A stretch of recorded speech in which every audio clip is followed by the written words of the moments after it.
Through the weekend vibes, Fins Talk, we go live. Bobby fans and Fish Tank Hank, Miami Dolphins, we got your back. Saturday noon is the place to be, catching Dolphins talking fantasy. From the field to the fan debate, Fins Talk today, don't be late.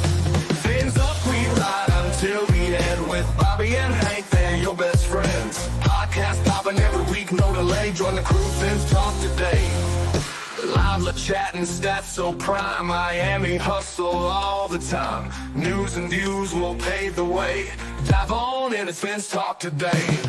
Top plays and what went wrong, breaking down each game so strong. Fans united, feel the beat. Fins Talk, family can't be beat.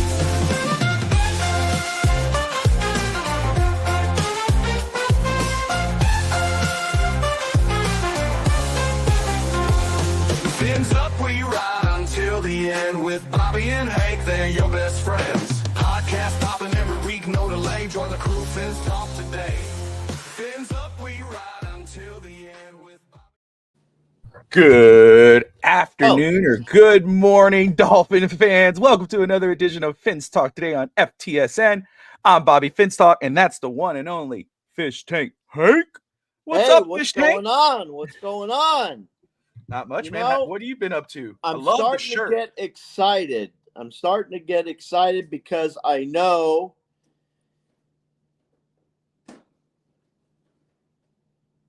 that the Miami Dolphins, I've been looking at a lot of different things for the Miami Dolphins, and, a lot of people are upset. I can understand all those emotions that some people have. However, Miami is poised to do some work.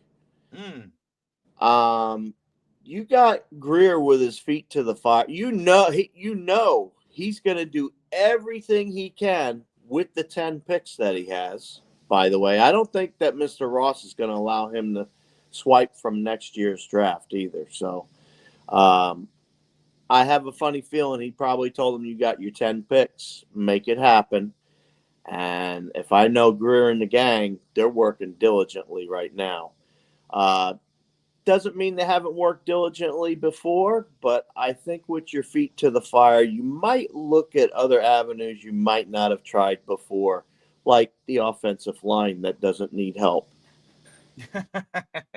So you're saying is you're seeing the silver lining of, hey, job's on the line here. You need to do your job. That he's going to be a little extra, with doing stuff a little bit differently, where you might come out of it and go, okay, hey, this is a better team or a better version of a team that we had last year, possibly.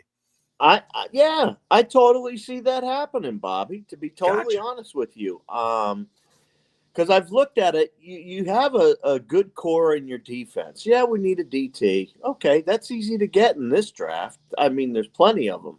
So, so we need a DT. Okay, well, you could probably get a DT in the third round. I think we have pick 90-something. So that's what I'm talking about. Whatever round that's in, is that the third or the fourth? I don't know, but 90-something is the pick. And if it was me and I was them, I wouldn't go any further down than that trying to get a defensive tackle, though, to squeeze in there. Unless you're sitting at 48 and Jackson Dart's still on the board. Then you have to look and consider getting your backup quarterback. Funny you're saying that. Let me because you just brought up the two positions, and at least if I pull it up very quick, I don't know if you've seen it or not. But I did. It's way too early, and we will, if we got a little bit of time, we'll do one today. But a way too early mock draft, and I did release it. If I could find it very quick. I haven't seen it, by the way. Yeah, I posted it on Twitter because I'm working on I'm doing the draft show, and I'm doing a my own stuff, watching film. Here's all Fish Tank notes of watching film and grades and everything else. You know me, how I do it. And I get back to my page. I'm in the middle of offensive line right now. I'm getting to offensive guards now. And so talk about defensive line very quick. And, I love that you bring that up because it is important. First off, Zach Siller, should be in the Pro Bowl. An amazing year this season. Calais Campbell, another one. We don't know if he's coming back or not. He may retire.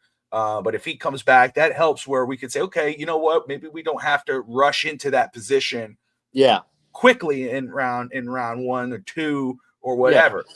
Now, if he steps back and he says, okay, I'm going to retire or I'm going to come back, but I feel more comfortable with a legitimate contender, maybe like a Baltimore or whatever next year, which makes sense, then, you might go, well, BPA or whatever at 13. For me, even though a lot of people say right now, which, again, with the draft, you can't say that. I can't stand people. This guy's a legitimate top 5 pick.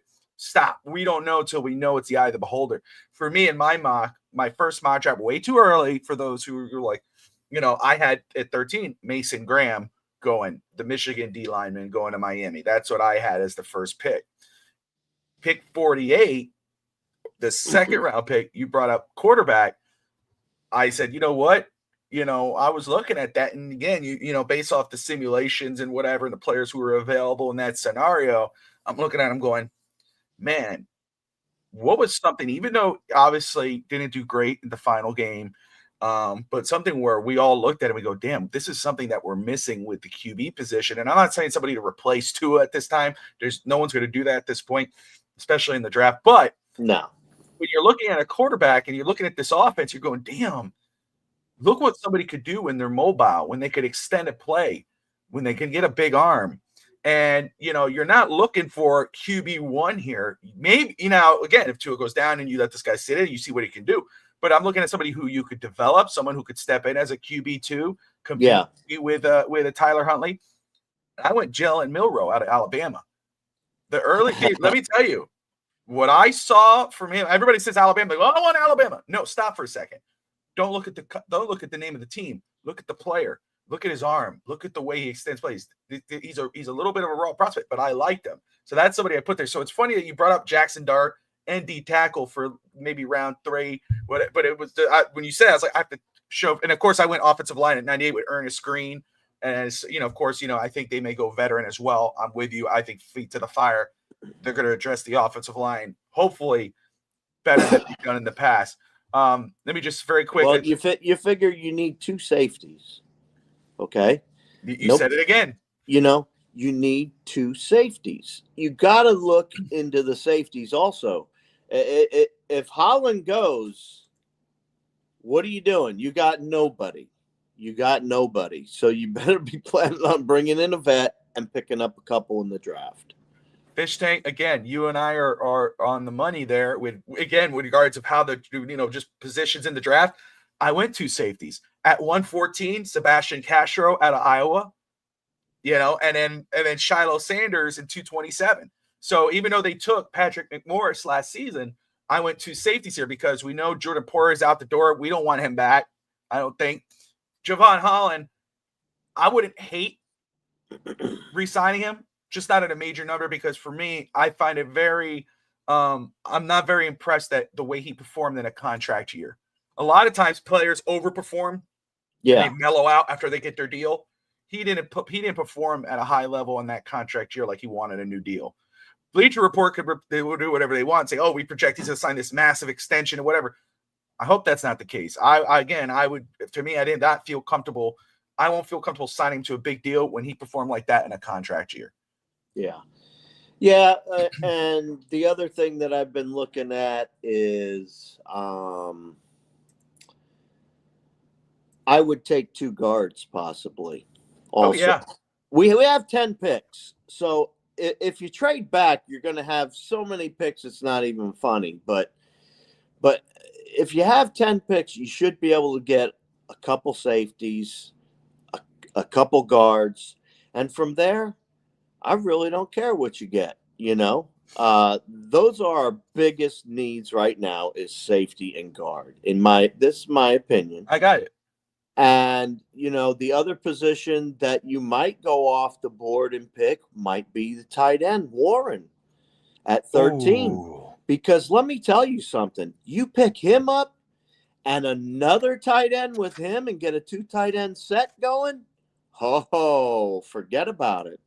Let me just say first It. to Utah Fin fan, thank you for watching, Raphael, as well. Utah says, why pick up safety at 13 when we don't value that position? I was saying D tackle and offensive line receiver, but I will just say in regards of safety, again, it depends on BPA. If the top guys are off the board and Malachi Starks from Georgia is sitting there, a premium player, an elite player you can't look at that and go, no, we can't take it. No, you go BPA at that point. I mean, what are you going to do? Oh, no, we need a guard. So let's go ahead and reach for a guard at D tackle. And, we don't value D tackle. We drafted Christian Wilkins in the first round a couple years ago, Chris Greer. So I don't know where that's coming. We're not taking Warren at 13. I'll just say this. I'm not talking about, we're not going to take this guy. We're not going to take that guy. We don't. Anything happens in the draft. Okay. So, unless you are Miami, I don't know how you're saying that. But, it's funny. Again, tight end, Tyler Warren, damn good player. No doubt. Man, Love what I watched from him. He's a talent, boy. I've watched a couple clips of him, and I was like, wow, this kid can make a big change. He can make an impact on a team. So I just thought he was a very, very unique talent. Let me throw another name at you that you got to watch if you haven't yet for draft, and that's the guy right behind him, or some have him ahead of him. But when I saw him, dude, he jumped off for me. That was Harold Fannin Jr. out of Bowling Green. Yeah, that dude is a stud. He is a stud. I liked what I watched with him. I don't think they're going to reach up and take him in the No, I'm not saying at 13. Sometime, and who knows at the tight end spot, but Holland was a top pick for us, and we're not giving him a second contract. I wouldn't give him the second contract. I wouldn't. And I will just say this for those who's like, we're not going here at the first pick. We're not going there. I'm going to tell you right now, maybe other than quarterback, don't sleep on any position. Quarterback, kicker, punter. I'll make it even for everybody. But don't sleep on any position at 13, other than quarterback, kicker, punter. I bet Dolphins draft the receiver at pick 13. Hey, you know what? Maybe they do, especially with the Tyreek situation. We don't know. Even without the Tyreek situation, if McMillan is sitting there from Arizona State, that beast at 6'5", 200 something, we need a big body wide receiver. I'm down with that. Now, if Tyreek gets moved, again, McMillan at Arizona or Luther Burden out of Missouri. Watching him, I loved everything I saw from him. That dude reminded me of Anquan Bolden. He is a 5'10", 5'11" receiver, and I know that's like, oh God, no, but he plays bigger than his size. I'm just saying. I wouldn't take him. I got it. I get it. I'm just saying what I saw, I wouldn't hate it, especially, but that's if you lose Tyreek. You lose Tyreek, you go. Even if we lose Tyreek, there's some talent in there. I don't know. There is. I would be hard pressed to take him if it was me. Just saying, if it was me, I got you. I got you 100%. G, because I would rather trade down than take him. Yeah. G says Jameis Winston. I'm with you. A veteran backup quarterback, someone like Jameis Winston who's shown that he could win. I'm down with that. Raphael says T-Mac. They talk about McMillan out of Arizona needs to add some weight. He gets pushed around at the line. I'm in Arizona. I go to get awesome, Raphael. I appreciate that insight, my man. And then Orion, Dolphins need a playmaker in offense. I don't trust anyone on our offense to step up and make a play. Yeah. There you go. There's a lot to like in this draft. So there is. No, and again, as the offseason goes, we're going to talk a lot more about it, and we're going to get deeper in it here. But very quick, I just want to talk about first off, shout out to one rookie that we drafted last year in the first round. Some people were critical. I loved him coming out. I said how his stats doesn't match his play on the field. And my goodness, though, his play on the field was excellent. As the season went on, his numbers jumped. And that was Chop Robinson. And Chop Robinson, there were some people, Fish Tank. They were just bashing him in the beginning. He's a bust. He's this. He's that. Like, dude, what are we doing here? Give him let him just. Why are we rushing the process with this kid? And what happens? Let the players actually play a couple years before they make judgments. No, it has to be immediate. And it's like, dude. And then all of a sudden, as soon as they started doing that, he turns around and he finishes the season strong. And now he's a finalist for Rookie of the Year with Cooper DeJean from Philly, Quinyon Mitchell from Philly as well, Braden Fisk, who I loved last year. Yeah, Fisk was out of FSU, and Jared Verse of the Rams. So let me just ask you, Fish Tank, your reaction, Chop Robinson being a finalist for Defensive Rookie of the Year. Hey, I'm happy for the kid. I'm happy for the kid. And like you just said, he came alive in the end, about midway. He started really picking it up and figuring it out. And, he wasn't voted there just for the heck of it. He was voted there because he's doing a great job. That's right, man. Yeah, his impact on the field went beyond his stats, and that showed this season. And Eric says backup Mariota and Jameis Winston throw way too many interceptions. I get that. That's why they're backups for a reason. I will say, though, again, that's veteran backups. I don't hate that one bit. Hopefully Kamara gets some run next year. I'm looking forward to seeing what Mo Kamara could do in the preseason and see his growth. And again, everybody who's just tuning in, watching Finn's Talk today on FTSN with Fish Tank Hank and Bobby Finn's Talk.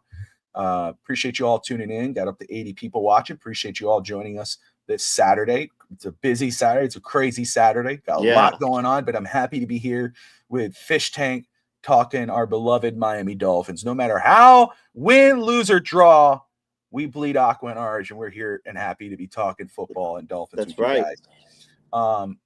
Let's see. Raphael says, Chop Robinson, JP, Jalen Phillips, Bradley Chubb does that make Emmanuel Ogbah odd man out? I don't know. Does Miami figure out how to keep him and leave him in that rotation? I would hope they do. I would hope they restructure Bradley Chubb and find a way to keep Ogbah and let that rotate. I mean, I would love to see that rotation of edge rushers for Miami next year if they could figure that out. We just talked about Tyreek Hill, and Utah Fins fans like, man, I hope Tyreek is gone. He's a diva. He's putting there in the comments. I get it. There's a lot of diva-ness going on in Miami with, they're star players. It happens. But Tyreek Hill, Jimmy Butler, and with the Heat, I'm dealing with all of it. Oh gosh, these guys are giving me a headache. But here's something that was funny, Fish Tank. ESPN's Jeremy Fowler.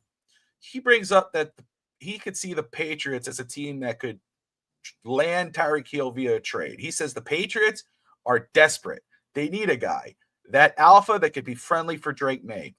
A veteran, it's NFC personnel man told Fowler, there's a higher chance of draft picks for Miami receiving a trade being higher than with a contender. So trading him to a weaker team, then you could get a higher draft pick, and that team possibly being the Patriots. I'm going to let you answer this one. Do you actually see a scenario, Fish Tank, where Miami would say, okay, yeah, no matter how many draft picks you send us, we're going to send him to New England? No. Yeah. First of all, do the Patriots want Tyreek Hill? That's the first thing, because Tyreek Hill comes with a little bit of baggage and a little bit of bag money that you need to have to pay him.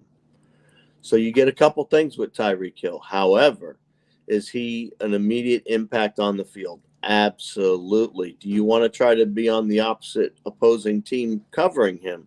Probably not. But we also know if you press him, he doesn't do well. He doesn't do well because he's not a big body. So would you let him go for a draft pick? I guess it would depend on what the draft pick would be. Is the draft pick going to be a first rounder? No. Second rounder? I'd say maybe a second rounder, possibly. You know what I mean? And so we get a second rounder for him. Would I be happy? Sure. There's plenty of wide receivers in the second round that we can get that can replace Tyreek Hill. So whether he stays or goes, I'm good with it. But I don't really think that the New England Patriots are out to get Tyreek Hill. And I don't think Miami would want to trade him to a contender. I mean, to a rival in the same division. No, I mean, why would you want to take a chance of having to try to cover him? Like, I was saying that before. Why try? Why bother with that? The best you can do, like I said, is get a big body and press. Scotty, I'm with you. I think the most realistic offer for Tyreek in any scenario would be a second and fourth round pick. I think that's right on the money. And again, in regard to the Tyreek Hill situation, I understand, what he is, premier talent. Last year voted the number one player in the NFL. Well, Team is better with him than without him, even though he struggled last season. My thing absolutely. is, my thing is with him. I understand if he would have came out after the game, he played the full game, and he came out after the game and was like, man, I got to maybe look at other options. I mean, this team, I got to, I wouldn't be as bothered with that. I get it. Heat in the moment, you say things, you don't, it just happens. Quitting on your team in the middle of the game and at the fourth quarter at that point, without talking to your coach, that bothered the hell out of me. So, I'm not against moving him if you could move him for a decent value at that point. But we'll wait and see. And like Fishing says, there are some really good, decent wide receivers in this draft where, no one's going to be able to replace Tyreek's talent, but definitely fill up that roster spot and give you competitive players at that position. I mean, again, we talk about McMillan out of Arizona. Could go in the top 10, could be there at 13. I mean, you got later 8. Aronde Gadsden out of Syracuse. We've heard that name before. Yeah, and I'm not talking about senior. We're talking about, the son, and he is a very good player coming out of Syracuse. So he can also, in a pinch, I think he could play tight end. He's a little light, though, from what I understand. Yeah. And Eagles got Saquon Barkley for a 5th-round pick. Eagles got Saquon Barkley for a 5th-round pick because the Giants weren't going to re-sign him, and he was a running back. And that they totally mismanaged that situation, the Giants. And again, I don't see I the only way it's a 1st-round pick if it's the Kansas City or Baltimore. And 2nd round just makes a lot more sense. Mike Daniel's not even crazy about Tyreek anymore. How about Tyreek for AJ Brown? Anyway, we passed on Patrick Surtain's son. I don't know about Gadsden. Miami, I think with Xavier Howard there was fine. In regards to value, Patrick Surtain Jr. you would have to get like in the 1st round. I'm pretty sure that's the way the round he went in. Where Gadsden you could get in the 3rd round possibly, or in the 4th round, and he could play. He's versatile, plays tight end, he could play receiver, and he's huge. So, but anyway, talk about the 3rd. Huh? Which way? Anyway, yes. This way, that way, up, down, wherever. But just staying with the draft, Fish Tank. I saw somebody say Miami won't go BPA. Again, I'm not. I don't like talking in absolutes. I think in the draft or any kind of offseason, especially when, like you said, Fish Tank, feet are on the fire here. Miami, all the hype and everything, the hoopla, and we come out like this and play like that and have that type of record. And the way Chris Greer spoke in that press conference and McDaniel looked defeated and embarrassed, I'm not going to speak in any absolutes about what happens at pick 13 or any part in this draft. But talking pick 13, Fish Tank. Yes, sir. Would you go best player available? If it's the best player who's on that board, whatever, you're watching the board, whatever board you're looking at, and you see, holy crap, this dude is still there. Do you go that route, or would you want Miami to go BPA, or would you rather, no, I'd rather go get the tackle or the guard who's like in the 30s, the 40s, the 50s, because it's a need? What would you do? Base player available or draft for need with 13? If there's a stud that comes down, obviously you got to take him. If you have somebody that drop, and that's the thing for Miami, we're sitting in a premium position. We are sitting where people are going to reach for players. People are going to reach for players in the top 10. They always do. They're going to go quarterback. There'll be a 2nd quarterback somewhere in the top 10 for sure. So right there, you've already taken one player and put them up higher than they really are ranked. So it's a matter of how many players are going to drop to us. Will it be 2? Will it be 3?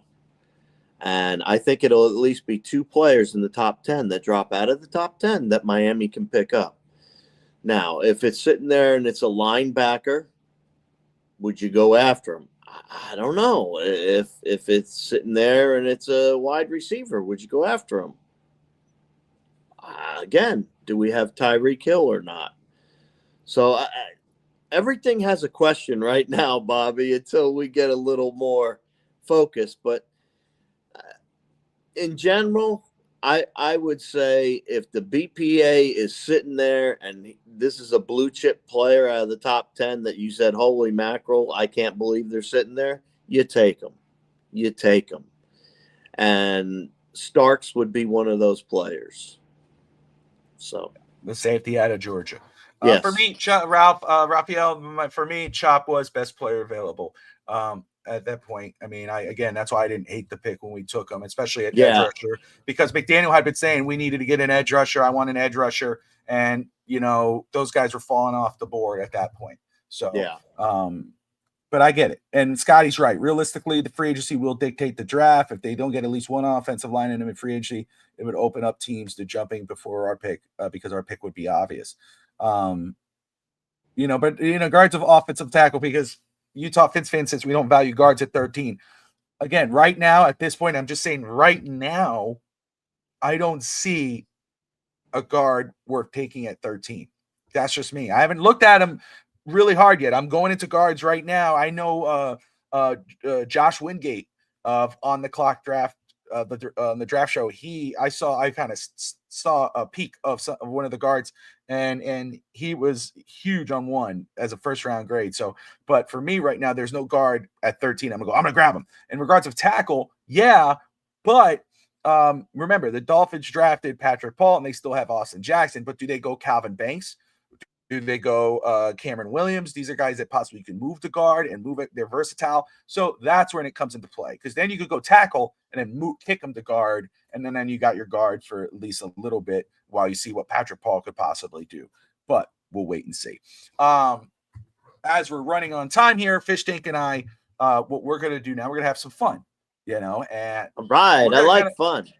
We're going to run the simulator, and what we're going to do basically is look at the players who are available and kind of go based off that, Fish Tank. Just kind of see what the simulator say. Now, again, this will change as the year goes on, as the offseason goes on and whatever, but I thought it would be fun to take a look. And, of course, as the offseason gets along, we get closer, Fish Tank and I love to have these little things where we go, okay, who's going to have the better draft compared to what people think. But today we're just going to look at it, and we're going to say, okay, I would go here, and we'll see how it finishes out. Is that cool, Fish Tank? That's cool. Let's ride it out. Yeah, look at Ride that pony. Ride it. Look at it. Brock Bowers at 13 last year for the Raiders.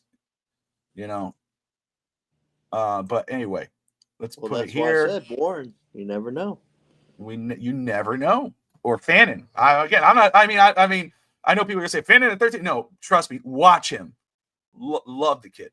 But so we're gonna go with Miami here, round 7. Guys, forgive me, I don't see the comments right now because I've zoomed in so I could see and make sure how it all working out here. So I should be able to pull up the comments in a second, but we'll let this draft play out. And I will say again, we won't worry about trades. Let me go ahead and make sure. Let me go ahead and pull the comments. Look at that, Mason Graham. See, look at that. It's easy. There it is. Again, and I take running things well, but I've been yelled at for that. Don't get yelled at for that. Again, that's when it comes to talent. If there's a guy sitting there that you just cannot pass up, you don't pass up on. In this scenario here, again, I know people are going to say trade, but we're going to hold off on that right now, and we'll just go straight out. EMT saying trade the pick. There, yeah, I get it. We'll do those scenarios later. But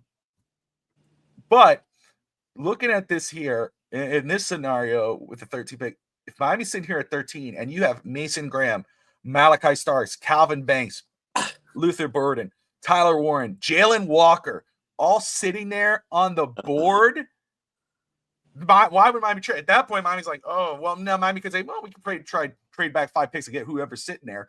But again, exactly. This is where you're looking at it and you're going, damn. And again, Scotty brought up earlier, again, depends on how free agency plays out. We do see a guard there at number 11 who got picked up, Tyler Booker out of Alabama. So there's a guard who's jumped up, and I think he's 6'6". So he's a big dude. 6'5", 352. He's a big dude. But there you go. But Fishing, looking at 13 here, I mean, Mason Graham, Malachi Starks, Calvin Banks Jr., who we talked about, offensive tackle out of Texas. You could kick out the guard. He's 6'4", 324. Maybe the top guard in or top tackle in the draft right now, according to some. There's your dude Tyler Warren there, Jalen Walker, who looks like a stud. Scotty says you got to take Mason Graham here. Fishake, you're looking at these players. Who would you lean towards? To be honest with you, if I was picking and I couldn't trade back, because this is a perfect trade back scenario. It 100% is. I agree with that. It is a perfect trade back scenario. You could even trade back as far as 20 in this scenario because you have too many good players. So Mason Graham would have to be my pick. I mean, it's hands down, knuckles to the ground. I would have to take him. Yeah, and like I said in my very early mock draft that I released on X, Mason Graham was my pick. And again, we don't know what's going to happen with Calais Campbell, but imagine Mason Graham paired up with Zach Sealer on that D-line with a healthy you want Jalen some Phillips. push? Yeah. You want some push up in the center of that line, you definitely get it, Bobby. So, we'll roll with that. We'll let it play out, and we'll see how it plays out. But we'll go Mason Graham here, best player available, but also fills up a need at D lineman, and we'll let the pick go. Yeah, look at that. Scotty says, Philip Graham, Sealers, chop, LOL. Yeah. Yep. And Bradley Chubb there too. If they don't move him and they restructure him, I agree. Trade down is the best option, but no team is if no team is offering a good pick, you take Graham. EMT did not like it. He says trade down. No. That's all right. So here we go. We're at 48 now, and you're looking at. I'm with you, EMT. I would have traded down also, but we're not doing trades today. Not yet. Not today. But it was the best option. I would have been open to doing that.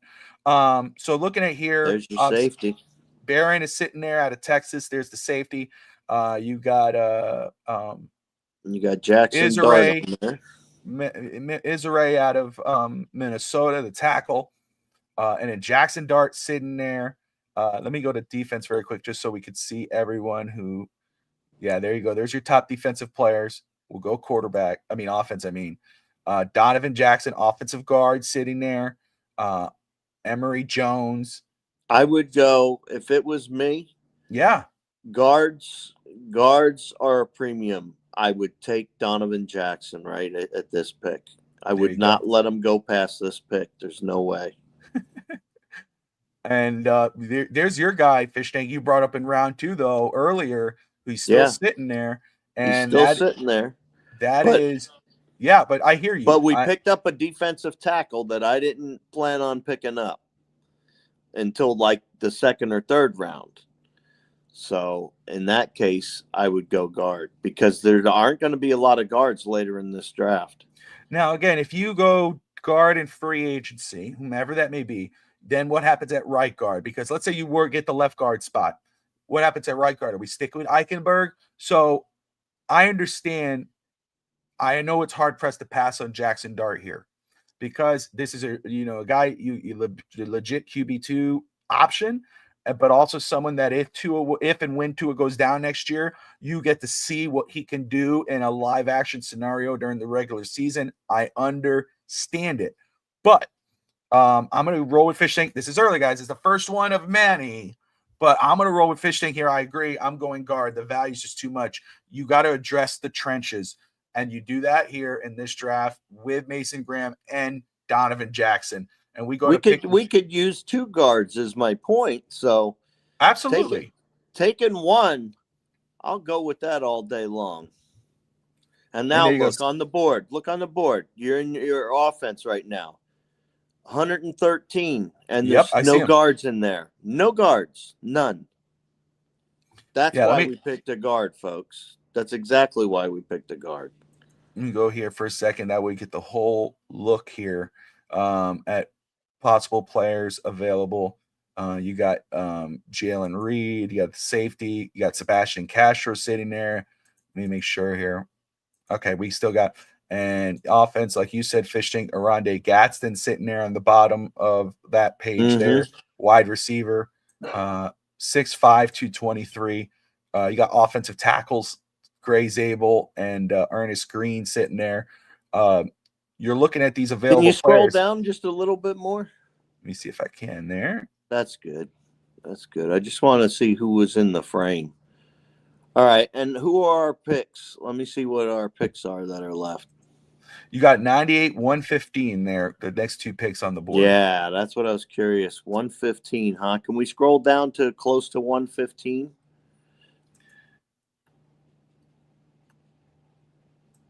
So Terrence Ferguson, tight end, sitting there. Arande Gadsden, Sebastian Castro. Scroll a little more. I want to see if there's a guard in there. There he Jaden is. Roberts out of Alabama. There he is. Okay, so let's go back up to the top now. So we have the possibility of getting a second guard, so I like that. But if it was me and I was sitting here, I'd go safety. So Jalen Reed out of Penn State, Yeah. possibly. Okay, let me look at safeties for a second. Yeah. We need two of them. I mean, I would have to, that's why I'm pressed on getting it. And again, not knowing what we're doing in free agency. So we'll roll with Fish Tank here with Jalen Reed, the safety there. We'll go with there because we didn't get Malachi Starks. Sebastian Castro fell off the board. Here you go. So we're at 115 here. And Ernest Green out of Georgia still on the board. Cornelius out of Oregon still on the board. Arande Gadsden, Terrence Ferguson, tight end. Jaden Roberts out of Alabama, guard, still on the board here. Mm-hmm. Let's look at that. I mean, come on. That's sweet. That's sweet for us. You got offensive tackles. You got wide receivers, linebackers, tight ends. I mean, another offensive guard. Scroll down a little bit more so we can see who else is there. You got edge, cornerback. I mean, it's all there, folks. It's lining up perfect for us, in my opinion. But all right, Bobby, I spoke my piece the first couple ones. Why don't you speak your piece and let's see what we got. So you're looking at what Miami has done so far. And what Miami has done so far, you look at Mason Graham, defensive lineman out of Michigan. Then you go guard with out of Ohio State with Donovan Jackson. And then Jalen Reed, the safety out of Penn State. Two positions here that Miami could address in free agency, at least one. But like Fishing says, they need two. So let's pretend they did go two. Let's say that they did go get some veterans to play those positions. And these are just filling up the remaining parts of getting whatever players on that board. I'm hard pressed to skip offensive line again here. Yeah, especially with these two guys on the board. Ernest Green out of Georgia, who I did have in my first mock. Cornelius is still sitting there. Again, Jaden Roberts, the other guard. The name that keeps jumping out to me, Fish Tank, even if you bring back Tyreek and you got Jalen Waddle, we need a big-bodied guy. And I would love to see a Gadsden back in a Dolphins uniform. And it's not just about that. It's the guy's talent, too. His talent at this pick would be perfect if it's right there. And I'm going to roll with Arande Gadsden. Let's get some talent on this offense. Let's add some talent. Let's add a big-bodied receiver. Yeah, I think we need a big body regardless. Now, do you want him or do you want Ty? Ty Felton out of Maryland. I'm going to be honest. I did go. Let's see. I'll tell you right now. Let's see. I also like in this one, I like Terrence Ferguson, the tight end, too. So I had a higher grade on Arande than I have on Ty. So, all right. A couple points. Well, there you go. I'm going with Arande Gadsden. And Doll of Doll's Diaries in the house. She's saying, my guys, Fish. And she's saying, Hank. Hey, girl, what's going on? There you go. I can't see your chat, so my apologies. I don't have all that cool guy stuff that Bobby does. All right. So pick 135 here. Looking at it here, let me just say the names that jump out. Obviously, for me, and I know people have brought him up. And let me tell you again, when you look at him, you go, "Is that a clone of Tua?" The only issue is not his hurt, but his size, it screams Tua, and he's a left-handed quarterback. But Dylan Gabriel, watching a little bit of him. I've liked what I've seen from him. He's sitting there. Ollie Gordon, Oklahoma State running back. This dude, Fish Tank, we talk about thumper and everything else, but also what he adds, 6'2", 225. He's a big dude. Like him a lot. Love what I've seen from him. But those are two guys that I see automatically on the board. We'll scroll down a little bit. Oops, scroll down too much. Well, this pick would be easy for me. There we go. Luke Kendra, Cincinnati offensive guard on there. Yeah, I was about to say I would either go that guard or I would go linebacker with Stutzman. Yeah. All right. I think those would be my two options looking at this. I know what you're saying about Dylan Gabriel, but again, you're getting another Tua. I don't need two Tuas. Got you. That's fair. That's fair. We need a big body. We need a big body to throw the ball. Gabriel gets a lot of, if the West Coast team's bad bias, colleges out west don't get watched up by us Easterners. Scotty, I think I'm going to roll with linebacker here. I'm going to roll with Fish. EMT says linebacker as well, so we'll go linebacker. But do me a favor, Scotty, just throw in what you think of Dylan Gabriel, your thoughts in that way. We have an idea of what you're thinking, because again, what I've seen, I've liked what I've seen so far from him. So later in the draft, wouldn't hate on it. But here again, go linebacker, add to that linebacking core. I'm down with that. We'll roll with it. But just let everybody know what you think of Dylan Gabriel. Don't care about those.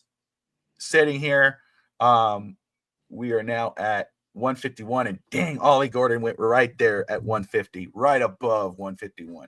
And look at that. Yeah, so, but look, we got. Oh, Dylan's still sitting there though. Okay, Miles Frazier. You got the tight end out of Iowa. And you have a center, which I like the center. I know a lot of people say, why? We have a center, but who do we have as depth? We don't really have anybody. True, fair. And especially at this pick 151, you could go that route at that point. You could, but I would either go, if it was me, I would either go the tight end or the offensive guard here. 6'6", 253. Yeah.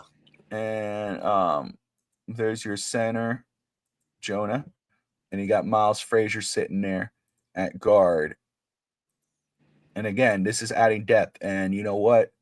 I like Quarter's work, man. Big dude, big arm, and able to extend plays. That's a good name, Cedell. Damn. You know what, though? I love Jonnu Smith. He's our guy. I don't like what's behind him. I'm going to go with the tight end out of Iowa here. Yeah. That's why I roll. I like that pick. And there you go. You're sitting there. We're 156. I tell you right now what I'd pick. I'd pick guard. And Miles Frazier's right there on the button, and I'm not even going to waste time. I'm going Miles Frazier there. We get some backup guard. Definitely. Let's take a look at our picks. I think we're doing pretty good.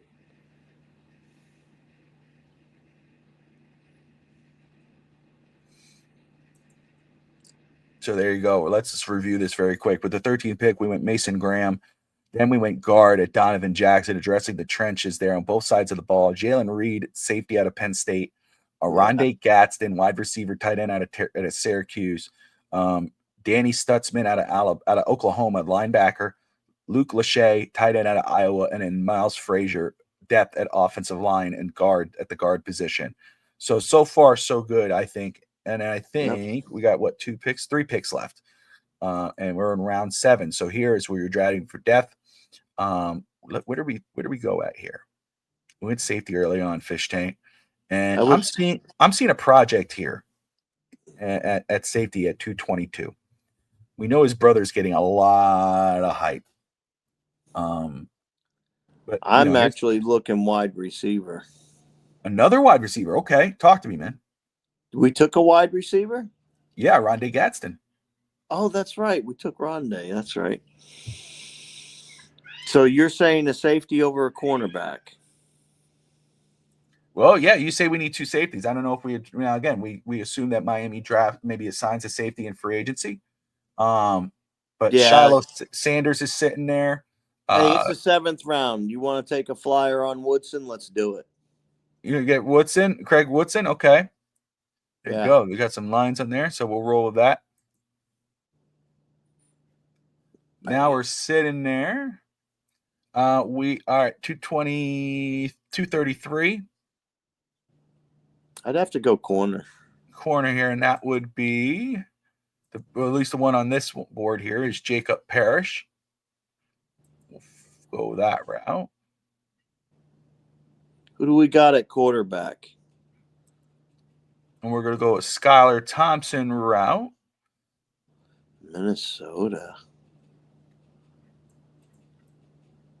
Let me see. Okay, so for me, and look, we know we're in the 500s here, but this is the 7th round. You take a flyer.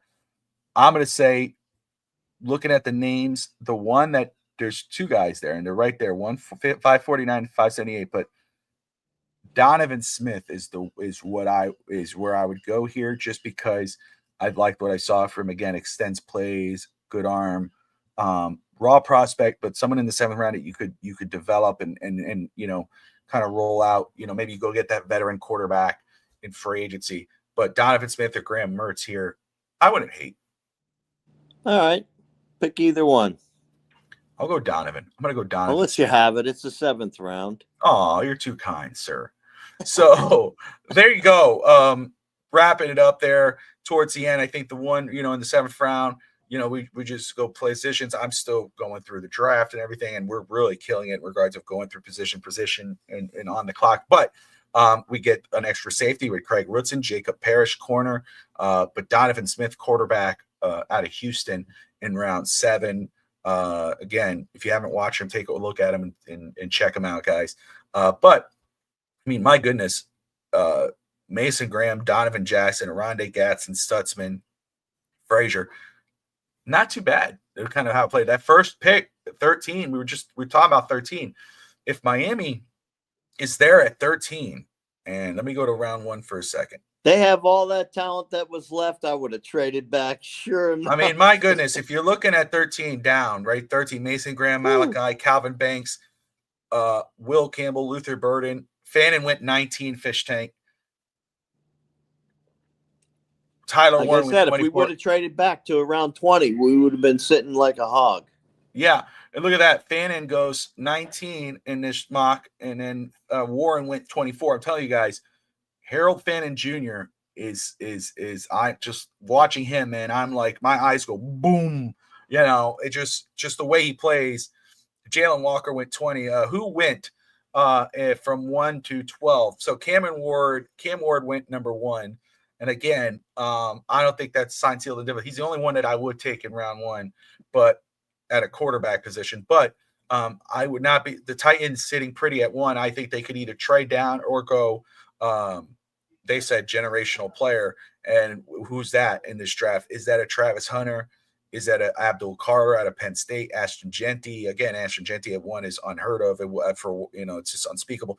But they could trade down and get him later. He went 6 in this mock, but let's just run it through very quick for Scotty and those. Cam Ward goes number 1 to Tennessee. Sanders goes to Cleveland at 2. Travis Hunter 3 to the Giants. The Patriots take Markel Williams, edge rush out of Georgia. McMillan out of Arizona goes to Jacksonville. Pete Carroll and Tom Brady take Ashton Genty out of Boise State for the Raiders. The Jets take Nick Scorton out of Texas A&M. Abdul Carter out of Penn State goes to Carolina. Will Johnson goes to Atlanta, the corner out of Michigan. Edge rusher out of Tennessee, James Pierce, goes to Chicago. The offensive guard, Tyler Booker out of Alabama, goes to San Francisco. And then corner Siobhan Revel, East Carolina, goes to Dallas before Miami takes Mason Graham at 13. Yeah, I know. Carter, right now saying that Carter at 8 would be crazy. Booker at 11 is high. Again, Scotty knows this. I know Sea Devil, as we go deeper into the draft, players are going to jump up and down. This draft is crazy. I mean, again, just the way it plays out with you look at it, go, damn, Abdul Carter at 8, Tyler Booker at 11. But we've seen crazier things in the draft. But anyway, yeah, it's such a Dallas pick. But there you go, guys. There's our first mock. And this one was just me and Fish Tank together looking at the draft, seeing how it plays out. We will have our fun back and forth where, okay, Fish Tank gets a shot and then I get a shot. But since we're running on time here and It's our first one. We said, let's take a look at it. But man, that 13th pick, Fish Tank, if it goes like that, yeah, I'm with you. You cannot ignore. You got to take those phone calls and say, okay, what are you giving me at this point? Yeah, that's what I was saying. You're going to be the fat pig. I'm telling you, at 13, we are going to, and that's what I'm trying to say earlier when we started the show. We are sitting in a golden position at 13. We are. Draft. We really are, because you're going to have at least two blue chip players that are going to fall to you out of that top 10. That is my opinion. There's going to be at least two of them, because people are going to reach for a couple players. So that bumps a couple down right where we're at. So that gives you two options. You can either pick up that player, which is what we did, or you can trade it away and, get the milk. But, you much rather have the cow. So trade back a little bit. And you trade back to right around 20 somewhere. You can go before or after. It doesn't really matter, because there's going to be plenty of people to pick from need. Let's say, right? I mean, just looking at that, right? If you're looking at 13, and let's say you move it, you said 20. All right. Let's say we move down to 20, right? That's Seattle, just for shit, ass and giggles. Sitting there at 20, that the player who went there was Jalen Walker, the linebacker out of Georgia. Holy crap. That dude is a stud. You got Cameron Williams sitting there out of Texas, still on the board, the offensive tackle. Tyler Warren at 24. Josh Simmons, offensive tackle, went to 25. So you could still get a very good player at 20 in that scenario. And, oh, yeah. And just because that's who they picked doesn't mean, it might have been somebody different. That's the thing. When pick 13, first off, it has a history of being a very good pick. But in this draft, when, for me, quarterback is hard pressed to go in the top 10. It'd be hard for me to go quarterback in the top 10 for any team. I'm not just talking Dolphins. I'm just saying in general. So, but we know teams are going to reach and go get them, especially with the hype with Sanders. I mean, that's going to push some very good players down, where Miami's going to be sitting at 13 going, holy crap. We're going to be ready to eat, baby. And that's what I'm saying, and Greer screwed up, but Greer knows how to wheel and deal those picks too. I gotta give him that. He is pretty good at doing that. We'll see how it plays out. To be, for me, I'm disappointed with this season and all that whatnot. But we're moved on into the off season. It's always happens. It's like Christmas. You start getting about what new presents you're gonna get, and then you realize at the end you open the present, and after the warranty wears out, you're like, oh crap, this won't work. But still, right now it's still Christmas. We're excited about what we could possibly get. So, guys. Fish, any final thoughts before we wrap this one up? Hey, I'm excited about the upcoming season. Don't get yourself down about it. Yeah, we got Greer still. Yeah, we didn't get what we wanted.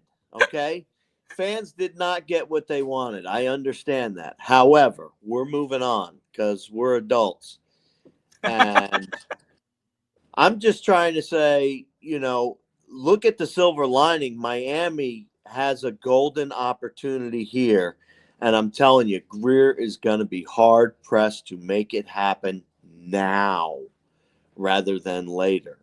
And I know I really don't think Mr. Ross is going to just sit back this time. I think he's going to have some things to say during the draft, and I think he might be very vocal if he doesn't see things going the way he wants it to. So, guys, first off, we had a great show in here today, guys. We had almost 180 people watching the show live. Wherever you're watching from, whether it's Twitter, Facebook, YouTube, wherever you're watching, we appreciate you guys. Hop over to YouTube, hit that like and subscribe button. Fish Tank and I are here every Saturday at noon Eastern. Most at least we try to be, right? Yeah, it's the basketball season right now. Right now I got lucky. It's later, but still, we're here. And so we'll be covering the draft and free agency and everything as we go on. Tomorrow, I'll be back live again, 11 a.m. Eastern for draft talk. You got P. Squeak, I believe, right? Is that P. Squeak Tyreek? Yep, Cheetah Hill in the house, and Miss Kelly. But I'll be back live tomorrow for more draft talk for On the Clock. Fish Tank, well, you're bringing up Chris Greer. We're going to talk about the Dolphins draft philosophy. How it could he, we know what he's done in the past. Does he evolve it with his feet to the fire? We're going to talk on that. So, guys, if you come back here tomorrow, I'm live again later this afternoon after the game. That's how busy I'm for Saturday night main event preview show. So I just keep it going, Fish Tank. I think keep going.